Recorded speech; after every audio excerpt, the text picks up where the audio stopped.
Hey everyone, welcome to another video. Today we're going to talk about issue number 1 of X-Manhunt, which is part 7 and finale of the X-Manhunt event written by Mirwa Ideal and Gail Simone, and art by Gleb Melnikov. But before we dive into the story, I want to ask you a favor. If you enjoy this video, please leave a like and a comment to help the channel grow. So with that said, this issue opens in Haven House with Scott telling Rogue that the dream is dead and they killed it, and not only that, but they left us to mourn and bury it. But in its place, in the place of the unified dream, the dead Krakoan dream, many other dreams sprouted, and as X-Men, our duty is to try to protect every single one of them. The dream is self-expression, the dream to change the world and how it thinks of us, the dream of sprawling heroism and adventure, the dream to keep hope alive. We'll never have to go through what we went through during the fall. Never again. We will make certain of that, but I need you and me to come to an understanding. And that is that Professor X needs to stay in prison, and to that, Rogue slowly took a sip of her drink and casually said no. Now this caused Scott to lash out and say, "You don't understand." To that, Gambit jumped in and asked, "What do you mean she doesn't understand?" But before Scott could answer, Magic added her 2 cents and asked Gambit, "What did Cyclops do? Do you blame him for the fall of Krakoa?" Now this caught Rogue off guard, because she asked, "Why would we?" And that was when Magic continued to say, "You too, Storm, even Wolverine would have followed Cyclops to the ends of the earth just a few years ago. You trusted him with your lives. But for some reason, your trust is so far gone that there isn't even room for sentimentality." Now to that, Rogue replied by saying, "Magic, that's not fair, this isn't personal. During the fall, Orcus almost ended all of us. And it's 'cause they took out the Phoenix. But Jean is a galaxy away now, far from anyone's reach. Storm is with the Avengers, she's as untouchable as a pie tin fresh out of the oven. I reckon there's some game you're playing that needs the professor to stay locked up. But there's the kicker, Scott. My answer is still no." And then Rogue went on to continue to say, "In case you didn't notice, Storm, Gambit, Wolverine, and I started off on the wrong side of the law. And I believe in a redemptive path for the professor, but that ain't gonna come from him sitting in the gulag that used to be his home." So with that statement made, Scott went on to say, "If his freedom reverses the good grace and agreement that we have with government bodies to protect our people, if his freedom sparks a schism among the mutant factions, will your answer remain the same?"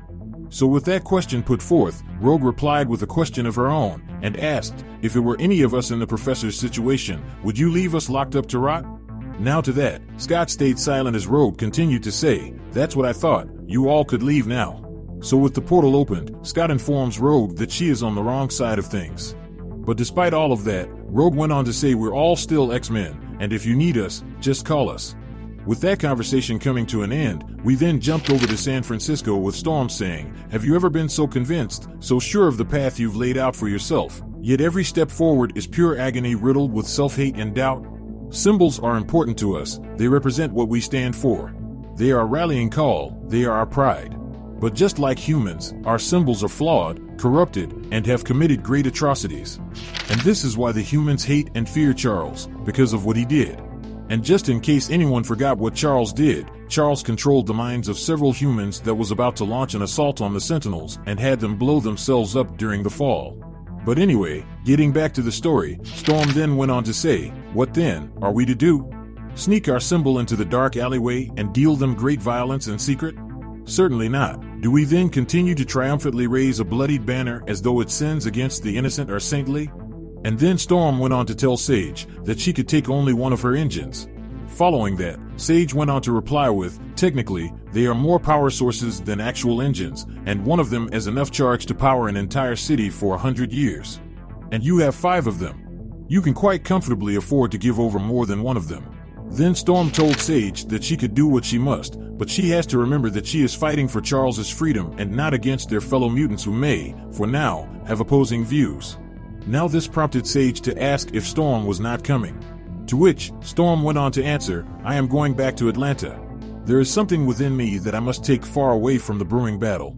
The Dark Phoenix has taught us the great harm that great power is capable of. So fight for your friendship with the wisdom of Sage, but the fury of this Storm God." Now with Storm turning over a major power source to Sage, we then transition over to Scott and Magic teleporting to Iceland. And when they get there, Scott tells Magic that they need to leave no stone unturned, despite hunting without sleep for 2 days for Charles. And then Quentin chimed in and said, I told Summers, the chances that Charles is in Iceland are as close to zero as humanly possible. It was a tiny blip. Sage was probably trying to lure us there with something interesting to look into. I felt Charles's telepathic signature strongest here in Mexico City. But on the next page, Scott just stood at the edge of a cliff and asked Magic if she brought a bigger sword. Now Magic just laughed and replied with, it's me, I always have a longer sword. And then Cyclops went on to inform Quentin that he thinks they have found Charles, so they should figure out how to slip past the X-Factor crew and meet them there. And that was an extremely easy task to carry out, because all Quentin had to do was tell Pyro that Scott wanted him to buy chimichangas for them as a show of hospitality. So with Pyro easily distracted, we then watched as Magic point out that the ship is coming on too fast, and she doesn't know if she had anything that could match the speed of a Shi'ar dreadnought. But that is when Scott corrected her by saying, we do, the CR-20 maneuver. Which we see play out on the next page, as Scott uses his optic blast to boost Magic into the air at crazy speeds. And as she approaches it, we get a narration from Lalandra saying, I can see it in your eyes, my darling. So much pain, I am sorry, but it is simply the beginning, the pain will get much worse. And your students, your sons and daughters here on Earth, will only add to it. But no matter the pain they cause you, they cannot stop us. I am Lalandra, one of the greatest tactical minds in the universe. Today your X-Men have flown too close to the sun, so their fall will be great. And with little remorse, Magic took her sword and slashed right through the dreadnought, completely destroying it in a ball of flames. And as Magic descended down to the ground, a piece of debris hit her in the back of her head and temporarily knocked her out. So as she fell, Scott just looked on and said, wake up, soldier. And on the next page, Magic's eyes shot open as she summoned a gigantic creature to catch her. Now with Magic safe, Scott just asked her to report in, to which Magic replied by saying, I'm fine, might not have been worth summoning Nose-Him Ash the demon kaiju though. The professor was not aboard that ship. Now, on a side note, I know that Scott and his team have problems playing well with others, but I feel like they are constantly going for the death blow when they fight. First with Kane hitting Storm and now with Magic cutting the dreadnought in half. Because both of which could have killed the recipient. But anyway, at that point, Sage shows up and tells Magic, you were the most convoluted to analyze and account for. From your ever-changing magical abilities to the internal politics of limbo and demons. It was so enigmatic. Now with that said, Scott went on to tell Magic not to go to her, because he believes that Sage is trying to lead them away from something. With that warning given, Sage then continued to say, but your teleportation, it's all too easy to forget that part isn't magic. So I called in a teleporter of my own. He emits no sulfur smell to announce his arrival, no flash of light, no disk of photons, no sonic booms, nothing. And at that moment, John Wraith showed up out of nowhere with the gigantic mech seen earlier. And this mech went straight to work and RKO'd the gigantic demon. And while John continued to beat the demon down, he stated, the Gospel of St. Matthew chapter 11 verse 12 states, and from the days of John the Baptist until now, the kingdom of heaven suffereth violence, and the violent take it by force. Epistle to the Ephesians chapter 6 verse 12 states, for we wrestle not against flesh and blood, but against principalities, against powers, against rulers of the darkness of the world, against spiritual sickness in high places. Demon, wherefore I take unto me the whole armor of God, that I may be able to withstand in the evil day, and having done all to stand. So with the demon defeated, a massive optic blast came from behind and completely leveled the mech, as Scott rushed to Magic's side. Now with Illyana out of the fight, Sage states that the biggest threat has been neutralized, so Lalandra could take off now. And just like that, Lalandra's ship was airborne and ready to depart. So with little time to act, Magic created a portal and transported Scott on top of the craft to help put an end to it all. And once there, Scott took off his visor as a tear ran down his face and stated that it ends here as he unleashed his power upon the ship. So as he burned his way through, an astral projection of Charles went to confront his once son as Lalandra stated, the surgery is almost complete, I've identified the mass. Your control over your psychic abilities should improve as I excise it. Once out, Charles told Cyclops, this is ludicrous.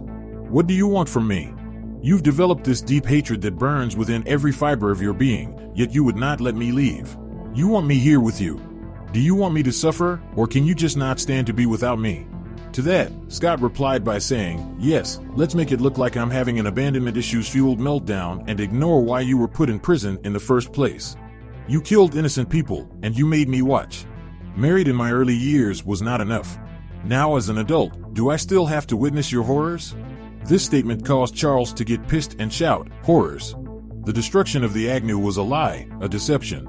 No actual person died by my hands, only simulacra. I lost everything trying to save everyone. I'm not going to lose my daughter too. Whether you like it or not, I'm leaving this planet." Now this was something Scott didn't care to even hear, because he followed up by saying, "Whatever trouble your daughter might be in, we'll find a way to help her. But you're not throwing the little we've managed to build to the wind. I will not allow you to throw mutantkind into chaos again. I'd rather die here on the hull of your ship than let you leave." And like a boss, Charles turned his back and replied with, "That's the thing, Scott. We're leaving no matter the circumstance, and you're not going to die trying to stop us either. She won't let you kill yourself." And like an even bigger boss in the skies of Atlanta, we see Storm looking on. And then she summons a single bolt of lightning and shapes it into an arrow and continues to say, "I'm sorry, brother, this hurt is over." And then proceeded to let it loose. And as that arrow tracked across the sky, Charles continued to say, "Moira is safely tucked away in a place of her choosing. All murdered mutants were resurrected ages ago. And the human astronauts aboard the Agnew were never real. The one thing we humans love more than a symbol is a target. Mutants and humans now cohabitate in a world forged by their unified disdain for me. So I leave this world to you to love, fight, and thrive in, my sons and daughters. For though twisted, my dream yet lives." And just like that, the strike found its way home and hit Scott's center mass and sent him falling through the sky. But on the next page, the Haven's X-Men appeared and caught him out of the sky in an epic full-page spread. So with Scott safe, he just couldn't let the professor go, because he ordered Quentin to keep Charles's ship in his sights. But that would be harder done than said, because the professor's ship was about to activate its hyperdrive. And while Scott's team was watching, Beast said, "I'm completely flabbergasted, an Apocalypse-class behemoth, pride of the Shi'ar Imperial Fleet. There are numerous components aboard that vessel that would make my research into synthesizing a cure for RLDS go much faster." To that, Quentin went on to say what you want about Charles, but the man's got style. Talk about the ultimate getaway ride. Oh, there isn't going to be anything left of that ship when I'm done with it. But Beast wasn't too sure about that, because according to him, Shi'ar technology is quite sturdy. Even with the assistance of PIM particles, I am skeptical that Juggernaut would gain the momentum necessary to obliterate a spacecraft of that magnitude. And with a smile on his face, Quentin stated that he's not firing Juggernaut from the cannon, he's firing temper at their ship. And then Quentin stated, with her power over temperature and the moisture in the air, she'll gun at the ship with a supermassive bang. But before she could make contact, John teleported the entire ship out of the way, preventing the impact. Which, according to Quentin, is extremely OP. So with Scott's trump card coming up empty, the professor's ship took off with no more delay. So with this loss on Scott's hands, he sat in failure as he started to freak out and said, "You all don't understand, Trophy Catch is gone. They'll come for everyone harder than ever before. They won't stop until everyone's dreams are long forgotten memories. Don't you see, we lose again, Rogue." And to further his breakdown, Cyclops just let his power run wild as he let loose a gigantic blast that threatened everyone's life around him. So with this panic attack causing Scott to go crazy, Wolverine jumped into action and fought his way through the blast while saying, "When the weight of the world comes crashing down, you always put yourself between it and everybody else. I bet some part of you thinks it's your fault Krakoa fell, and it's your Boy Scout duty to bring about a new age. Charles' dream, Magneto's dream, the Krakoan dream, Storm's dream, every damn dream on the surface of the planet you want to fight for. Well, I got one thing to tell you, bub. It's time to wake up." And just like that, we see Wolverine, cooked down to the bone, with his claws deep into Cyclops' side, putting an end to this battle. With that fight said and done, we then fast forward 10 hours later in Shi'ar space with the professor waking up. And once up, Lilandra told her love that, "Your memory will lie to you for a while, you had a tumor that was altering your behavior. It was killing you, but now you're safe and free." And then she asked him, "What is it you are feeling?" But despite the distance, Charles wasn't done yet, for he stated, "Clarity, for the first time in an age, I feel clarity. We have to go back, I can't let it end this way, and then I am yours forever." So with that twisted turn of events, Charles and his love traveled back to Earth and stood on the sandy beach of Iceland. And as they stood there, Lilandra asked, "Charles, are you certain this is wise? It gives them time, they could summon the force of the Phoenix. My ship couldn't contain her. We'd be at their mercy." This led Charles to say, "Yes, it's their mercy I am counting on.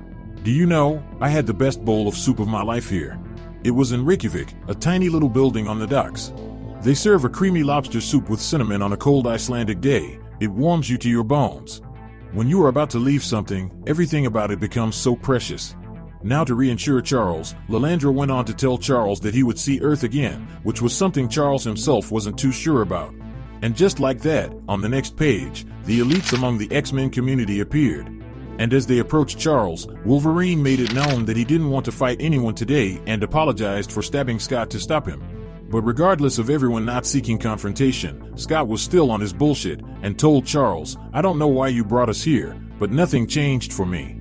Do you go back to Greymalkin peacefully, or do we have to take you?" To that, Charles answered by saying, "Mutantkind is surrounded by 1,000 enemies, and we choose instead to fight each other. I'm retiring Cyclops." Now this threw Cyclops off, but Charles just kept talking, saying, "I never wanted to be a general. All I ever wanted to be was a professor. I haven't been myself for a long time, and I'm sorry, and it has cost me. And it has cost everyone I care about, including all of you. I tried to heal the world, but I failed. I believe you, all of you here, are the best chance to dream a new dream. A better one. Perhaps you will succeed where I could not. We are all of us the sum of our greatest triumphs and our deepest failures, as well as the long ghost walk in between. The others will look to you, all of you, for guidance, for protection, for comfort. They do not ask for perfection, they only ask that you be there when they need you. And to the rest of you around the world, know or fighting each other, fight for freedom, fight for justice, do not battle your brother. Look upon your sister with patience. Help others, and ask for help when it is needed. And for pity's sake, please build another school." So as Charles started to walk away, he continued to say, "I'm afraid yours will now be the greatest burden, all will look to you. Because you are who you are. Now will you allow me to go save my daughter?" Now with everyone standing frozen in their tracks, Emma cut off the professor and said, "You bastard, you utter and complete bastard. Go be happy, you've earned it," and kissed Charles on his cheek. Following that, Charles boarded his ship and said, "If you are ever at the edge of eternity, our door is never locked to any of you. Thank you for being everything I hoped and more than I could ever have dreamed." So with that message delivered, Rogue narrated, "I am gonna regret not saying goodbye.